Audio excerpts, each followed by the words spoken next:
আলহামদুলিল্লাহ, এত সুন্দর বৃষ্টি হচ্ছে।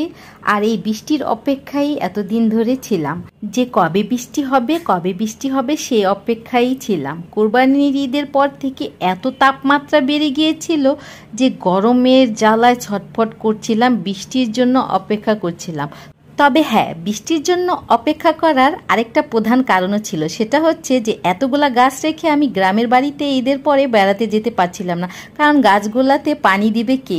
তো বৃষ্টি হওয়াতে আমার জন্য উপকার হয়েছে, তাই আমি বৃষ্টির জন্য অপেক্ষা করছিলাম যে কবে বৃষ্টি হবে আর আমি গ্রামে যাব। এই তো আজকে এত সুন্দর বৃষ্টি নামছে, আর আমি চলে এলাম আমার এই বেলকনিতে কলমি ডোগাগুলো থেকে পাতা কেটে নিয়ে মুরগিকে খাওয়াবো। ভাবছি গ্রামে যাব, কালকে সকালে মাকে বলছি ফোন দিয়ে যে আমি আসতেছি। তো এই যে ডগাগুলোর পাতা বেশ একটা বড় হচ্ছিল না, তো আমি ভাবলাম মুরগিকে কেটে কুটে খাওয়িয়ে যাই।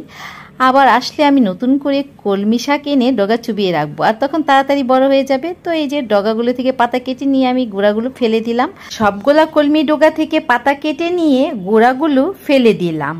আর এই পাতাগুলো এখন কুচি কুচি করে কেটে আমার মুরগিদেরকে খাওয়াবো। এই তো কুচি কুচি করে কেটে নিয়েছি। আরেক বেলকুনিতে আমি মুরগি পালি, তো সেই বেলকুনিতে এখন চলে যাব। এই তো চলে এসেছি। ওদেরকে পাতা দেওয়াতে ওরা তো ভীষণ খুশি, ওরা এত পাতা পছন্দ করে। ওদের জন্য আমাকে কৃষক হতে হবে, কলমি পাতা চাষ করতে হবে, না জানি আরও কত গাছ পাতা আমাকে চাষ করতে হবে ওদের জন্য।